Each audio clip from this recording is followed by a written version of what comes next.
D'abord grande figure de l'armée de l'air, Hosni Moubarak s'est hissé au sommet de la politique égyptienne. Quand Anwar el-Sadat est assassiné en 1981, la carrière politique de Moubarak décolle. Il restera au pouvoir pendant 30 ans, malgré des troubles occasionnels. Cependant, avec les événements de 2011, la situation lui échappe jusqu'à la chute finale.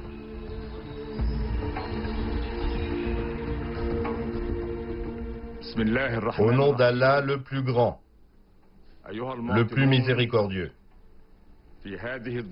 chers concitoyens, dans la situation difficile que connaît notre pays, le président Mohamed Hosni Moubarak a décidé de démissionner du poste de président de la République et a chargé le Conseil suprême des forces armées de gérer les affaires du pays. Que Dieu guide nos pas. Mohamed Hosni Saïd Moubarak, né dans une famille modeste et rurale du gouvernorat de Ménouféia.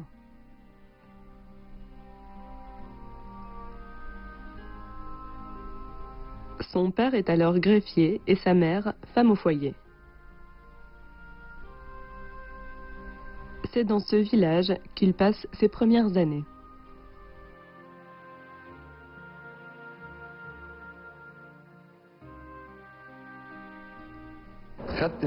J'ai terminé l'école primaire dans un village appelé Mounouf. Ensuite, je me suis inscrit dans un collège-lycée de la ville de Chibin-el-Kom. À l'époque, contrairement à aujourd'hui, il y avait des frais de scolarité au collège. J'ai payé 20 livres. 20 livres, c'était une somme à l'époque. Mais on a terminé nos études secondaires. On faisait le trajet à pied entre le collège et notre village. 3 kilomètres pour aller à l'école et 3 kilomètres pour rentrer à la maison. La vie était calme. Parfois, on se déplaçait à Dodane, ce qui était courant à la campagne. Là-bas, la vie était facile, sans problème. Tout n'était pas aussi compliqué qu'aujourd'hui.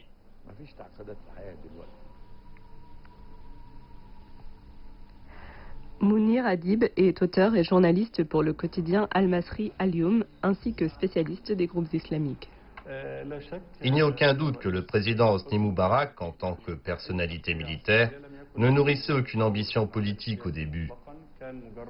Mais sa discipline sévère venait de l'armée et de ses talents de pilote. Moubarak entre à l'académie militaire en 1947. Il obtient son diplôme d'officier en 16 mois, à un temps record.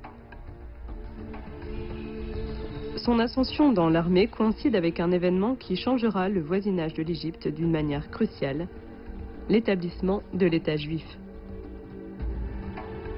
Israël, comme sera appelée la nouvelle nation, s'empare de territoires appartenant autrefois aux Palestiniens. Les Juifs vivent maintenant au milieu de l'Asie occidentale et de l'Afrique arabe.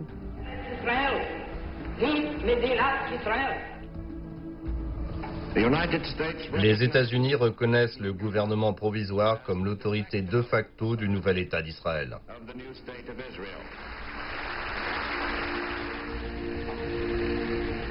Les voisins arabes de la Palestine s'opposent fortement à ce qu'ils considèrent comme une autre colonisation occidentale des terres arabes. Ainsi, le 15 mai 1948, ils partent en guerre contre l'État d'Israël et perdent. C'est un événement terrible pour le monde arabe. Bien qu'elle soit sur le continent africain, l'Égypte se considère comme un pays arabe à part entière. Mais aussi terrible qu'elle soit pour l'Égypte et ses voisins, la situation accélère la formation d'Hosni Moubarak. J'ai étudié pendant 1 an et 4 mois d'affilée sans vacances parce qu'à l'époque, il y avait la guerre avec la Palestine et ils ont rapidement donné les diplômes aux étudiants. On faisait partie de la promotion pour laquelle ils avaient condensé le programme d'études et donc on a rapidement été diplômés. Sa conversion en pilote de la marine se fait également en un temps record. Elle n'a pas pris plus de temps que pour obtenir son diplôme d'officier. Nous avons étudié l'aviation de février 1949 à mars 1950. C'est-à-dire que j'ai terminé mes études à l'académie militaire et après j'ai obtenu mon baccalauréat et sciences en aviation. Le président Abdel Nasser a assisté à la remise des diplômes de l'académie militaire. Il m'a vu et entendait constamment parler de moi. Sous l'administration Moubarak, Magdi El-Dakak est rédacteur en chef du journal Akhbar El-Youm. Il joue également le rôle de porte-parole de Moubarak auprès de diverses chaînes de télévision. Le président Moubarak était fier d'être un fils de l'institution militaire égyptienne depuis qu'il était officier subalterne. C'était un officier très strict et sérieux. Il se consacrait entièrement à son travail pour obtenir les meilleurs résultats.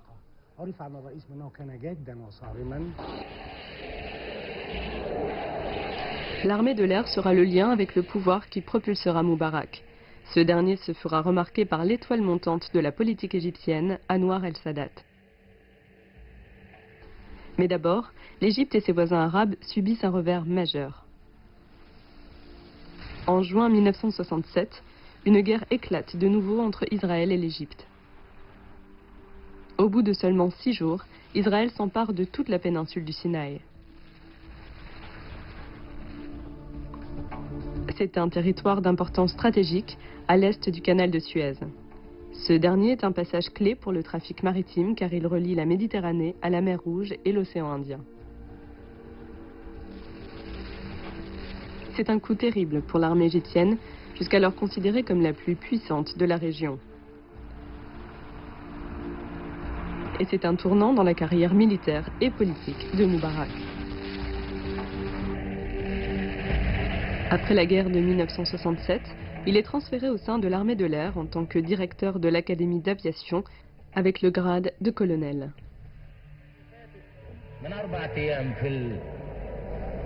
En 1969, Abdel Nasser le nomme responsable du personnel de l'armée de l'air. En avril 1972, Sadat le nomme commandant de l'armée de l'air qu'il dirigera dans une autre guerre contre Israël.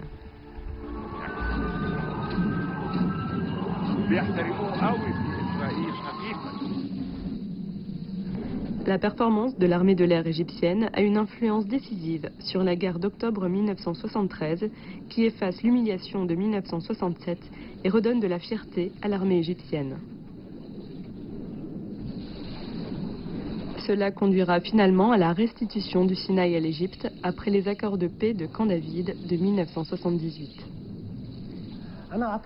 Sadat, qui savait faire preuve de prudence en politique, a remarqué quelqu'un de sérieux, ayant confiance en lui et qui était un chef brillant.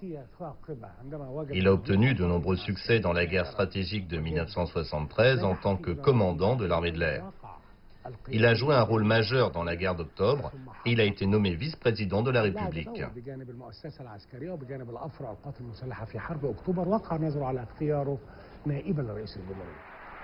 Cela pousse Hosni Moubarak sur le devant de la scène de l'Égypte nouvelle. Le président Sadat, quand il était vivant, m'a appelé et m'a dit de me rendre à El Kanater El Karia. Je suis allé là-bas sans penser à quoi que ce soit. Il m'a parlé de l'histoire de la Révolution, puis il m'a dit « J'ai réfléchi à chercher quelqu'un pour me seconder et j'ai finalement décidé de vous choisir comme vice-président de la République. »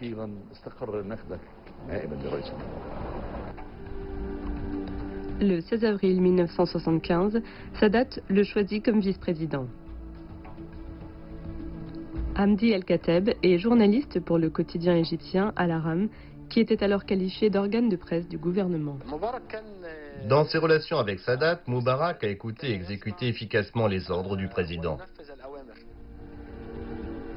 Moubarak est obéissant, silencieux et se satisfait de peu. Il ne fait pas d'ombre à la splendeur ou au charisme de Sadat. Pendant son mandat de vice-président, Moubarak dirige des missions de haut niveau. Il joue un rôle clé dans les négociations avec Israël pour parvenir aux accords de Camp David en 1978 et à la signature du traité de paix israélo-égyptien en 1979.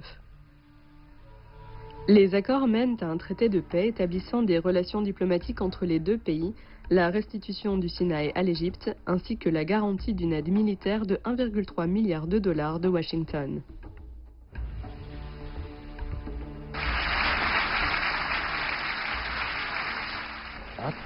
J'ai passé beaucoup de temps à assister à toutes ces rencontres et entrevues jusqu'à son assassinat en 1981.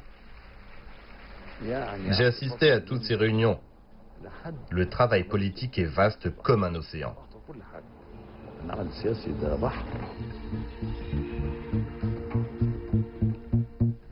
Le 6 octobre est un jour de chance pour Hosni Moubarak et lui ouvre les portes de l'histoire de l'Égypte. Ce jour-là, il dirige les premières opérations de la guerre d'octobre. Des années plus tard, il se retrouve président du plus grand et influent pays arabe quand Sadat est assassiné à sa tribune le 6 octobre 1981 lors d'un défilé militaire.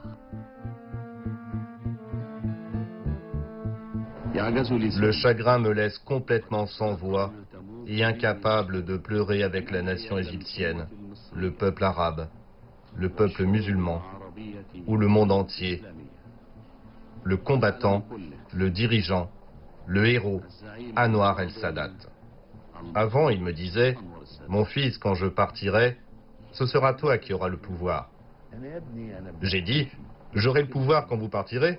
C'est peut-être moi qui partirai avant. » L'idée ne m'avait jamais traversé l'esprit que j'entrerais dans le milieu de la politique.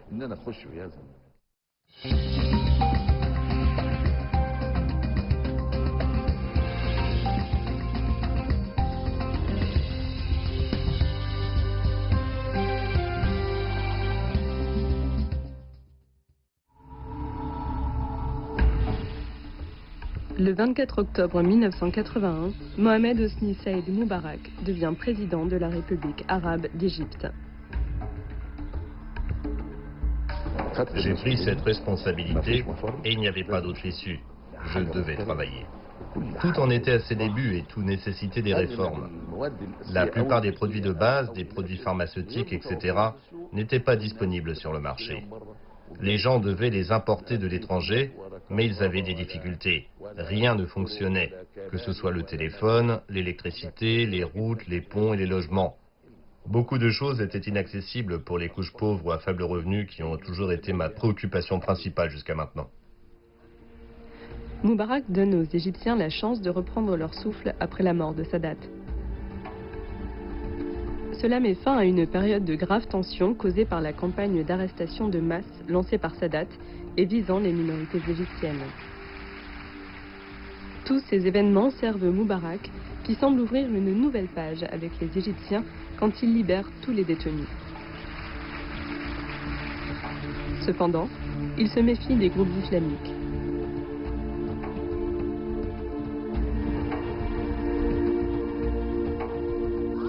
Des individus appartenant à des groupes islamistes ont tenté d'assassiner 14 fois Moubarak quand il était au pouvoir.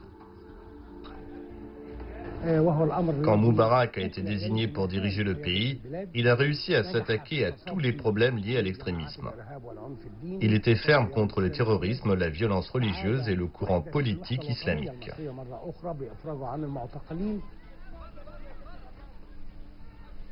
Les conflits sont écrits dans la langue du sang. Moubarak envoie à la fois des extrémistes et des islamistes modérés en prison.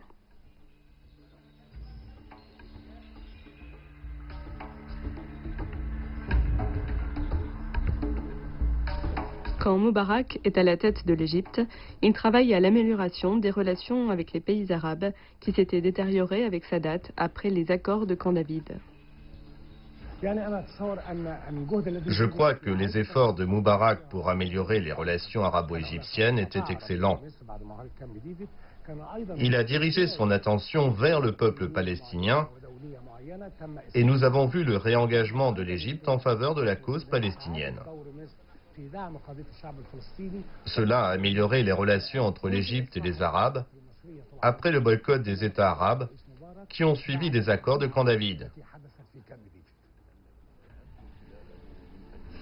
Malgré une constitution qui prévoit à l'origine un mandat présidentiel de 6 ans, Moubarak reste 30 ans à la tête du pays, renouvelant son mandat à 4 reprises. Selon la Constitution de 1971, nul ne peut rester plus de 2 mandats présidentiels. Mais les amendements de 2007 permettent à quiconque au pouvoir d'y rester définitivement.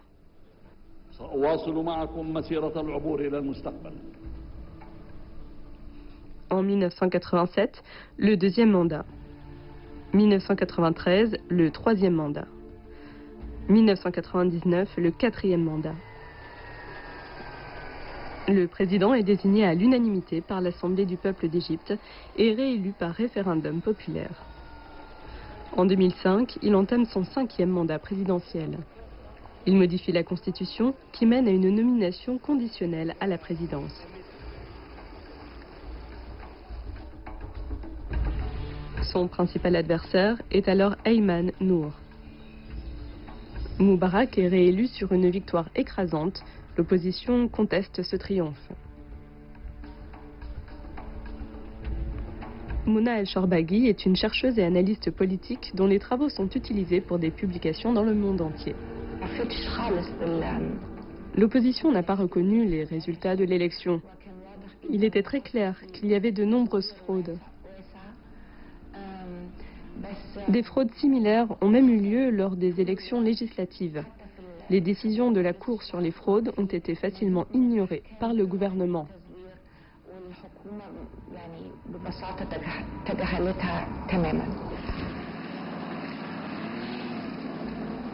Au début des années 1990, il devient clair que l'Amérique utilise Moubarak comme médiateur et facilitateur pour promouvoir ses intérêts et exigences dans la zone arabe et africaine.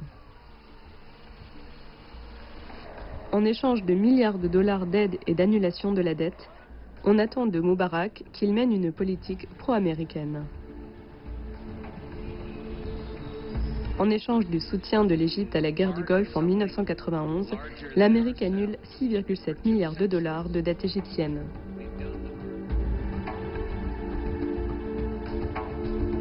Moubarak fait face à de nombreux défis qui le placent au cœur du danger au sens propre du terme.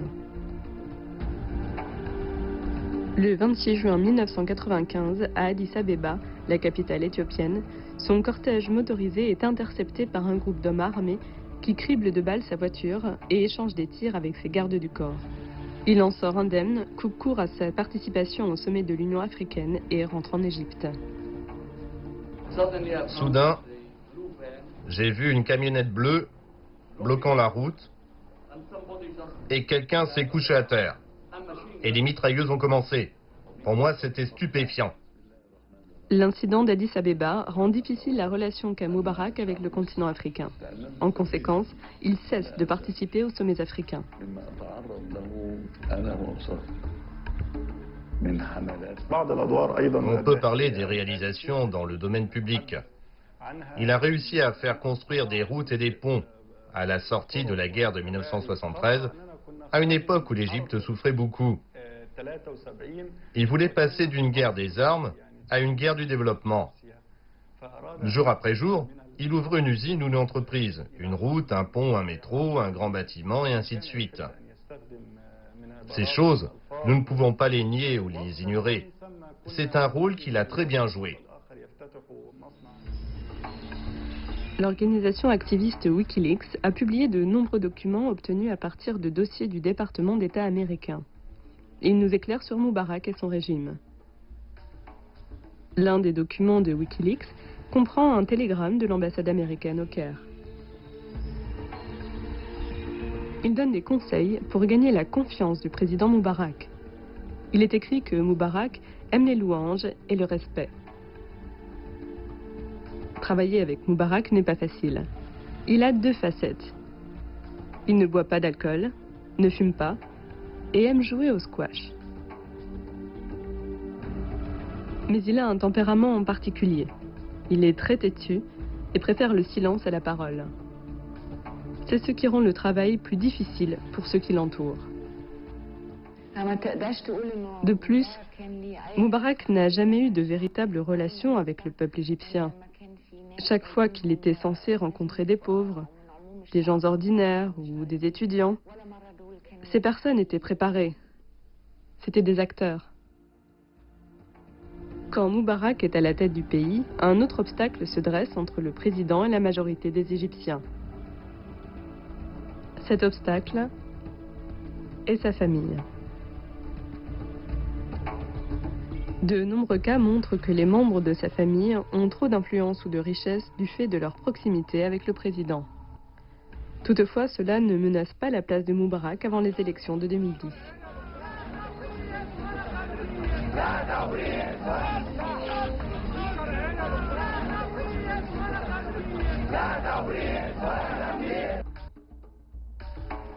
Gamal Moubarak, fils cadet du président, se lance en politique. En 2000, 2 ans après avoir rejoint le Parti national démocratique, le parti au pouvoir, il est nommé secrétaire de son comité politique. Gamal Moubarak n'a pas été bien accueilli par le peuple, les politiciens ou l'armée. L'armée n'était pas satisfaite à l'idée qu'il soit le successeur de son père. Par conséquent, ils l'ont rejeté et travaillé contre lui.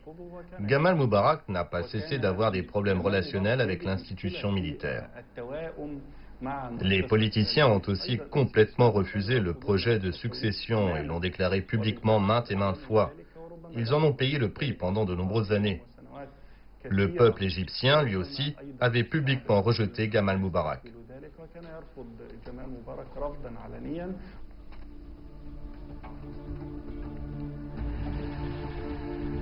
Gamal Moubarak est diplômé de l'université américaine du Caire et est titulaire d'une maîtrise en gestion des entreprises.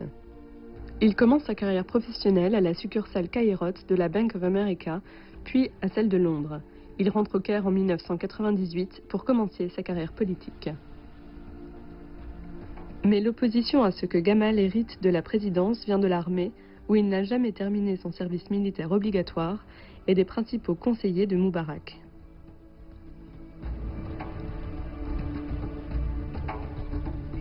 Après avoir atteint un poste de haut niveau au sein du Parti national démocratique, en assumant la responsabilité de l'élaboration des politiques, il constitue un groupe d'hommes d'affaires fortunés qui soutiennent son accession à la présidence pour servir leurs intérêts.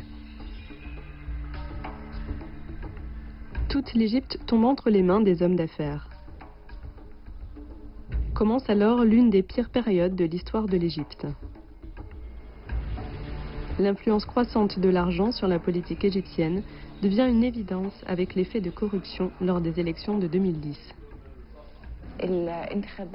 Les élections étaient entachées de fraude jusqu'à l'extrême et la manière dont les résultats avaient été annoncés était une provocation.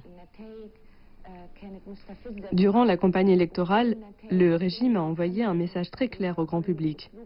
Oubliez toute forme d'ouverture politique. Oubliez que vous pourrez jouer un rôle en politique.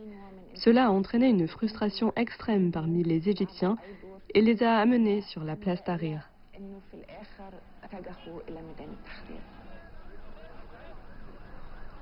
Le 25 janvier 2011, le peuple égyptien se soulève pour réclamer une réforme radicale des politiques de sécurité et de justice sociale.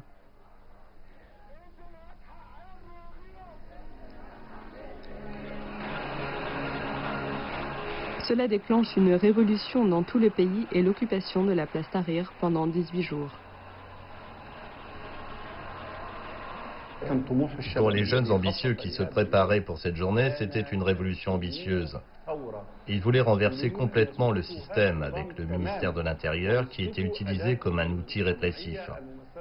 Il était clair que c'était une révolution en juger par les instructions et les conseils qui ont été publiés et distribués parmi les jeunes sur la façon de réagir en cas de confrontation avec la police.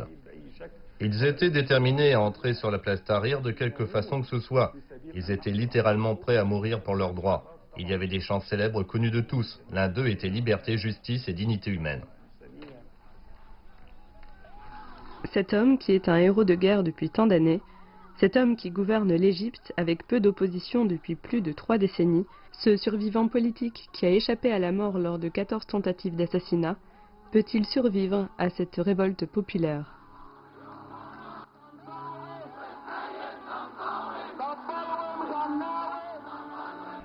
Le 17e jour, on s'attend à ce que Moubarak démissionne, mais son 3e et dernier discours ne répond pas aux attentes des manifestants. Il semble presque supplier le peuple égyptien de lui permettre de vivre sa vie, de mourir et d'être enterré en Égypte.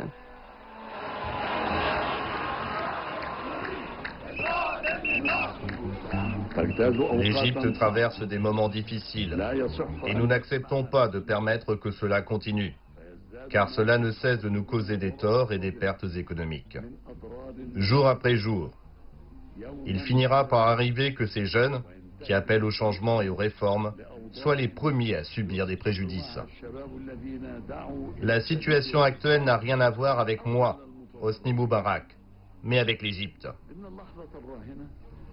Je vous le dis qu'en tant que président, je n'éprouve aucune honte à écouter la jeunesse de mon pays et à interagir avec elle. Vos demandes sont des demandes justes et légitimes. Des erreurs peuvent être faites dans n'importe quel système politique et n'importe quel État. Mais le plus important est de les reconnaître et de les corriger le plus tôt possible. Et de faire en sorte que ceux qui les ont commises rendent des comptes. J'ai déclaré sans équivoque que je ne briguerai pas le poste de président aux prochaines élections. Je suis satisfait de ce que j'ai fait pour mon pays en plus de 60 ans de guerre et de paix. J'étais aussi jeune que la jeunesse égyptienne d'aujourd'hui, quand j'ai appris le sens de l'honneur militaire, de la fidélité et du sacrifice à mon pays. J'ai passé toute ma vie à défendre son sol et sa souveraineté. J'ai été témoin de ses guerres, avec ses défaites et ses victoires. J'ai vécu au temps des défaites et de l'occupation. J'ai aussi vécu au temps de la reprise du canal de Suez, de la victoire et de la libération. Ce fut le plus beau jour de ma vie, quand j'ai levé le drapeau de l'Égypte sur le Sinaï. J'ai bravé la mort plusieurs fois en tant que pilote, à Addis Abeba et de nombreuses autres fois. Je crois que l'immense majorité de la population sait qui est Hosni Moubarak. Cela me fait mal de voir comment certains de mes compatriotes me traitent aujourd'hui.